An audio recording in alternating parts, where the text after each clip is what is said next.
Fifth grade.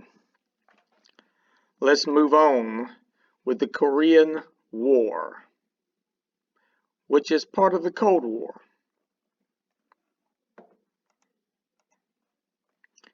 Korea. After World War II, the Soviet Union set up a communist government in North Korea, and the United States set up a capitalist government in South Korea. Korea has been controlled by Japan during World War II, but became free after the Japanese lost World War II. So what we have here is the background of having two Koreas. During World War II, Japan conquered Korea. After World War II, the Soviet Union and the United States split the country into two separate nations, North Korea and South Korea. North Korea being controlled by communism, South Korea being controlled by capitalism. And they were divided at the 38th parallel. Here is Korea from a world map point of view.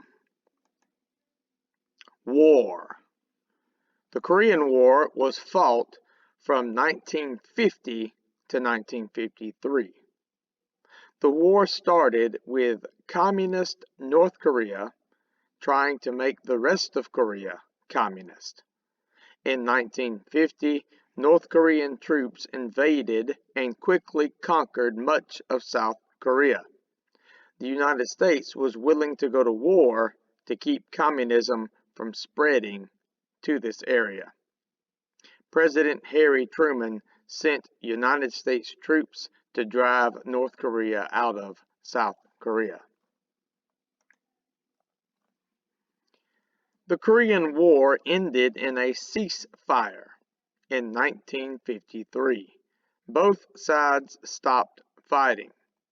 When it was all over, the Korea remained split exactly as it had been before the war, with North Korea still communist and South Korea still capitalist.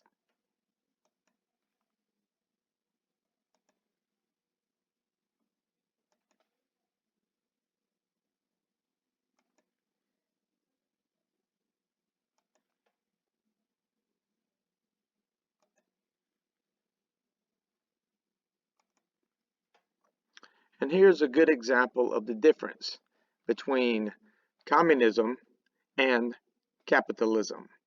Now this is at night, and as you can see, North Korea is in total darkness because capitalism usually, well, all the time, brings poverty and destruction upon its people. Now you can see the capital city of North Korea has plenty of electricity because that's probably where the dictator lives. But the rest of North Korea, nothing.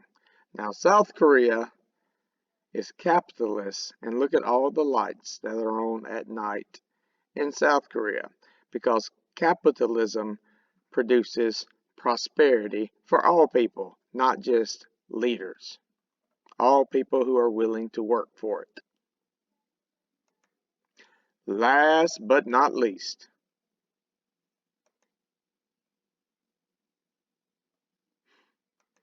have a nice day.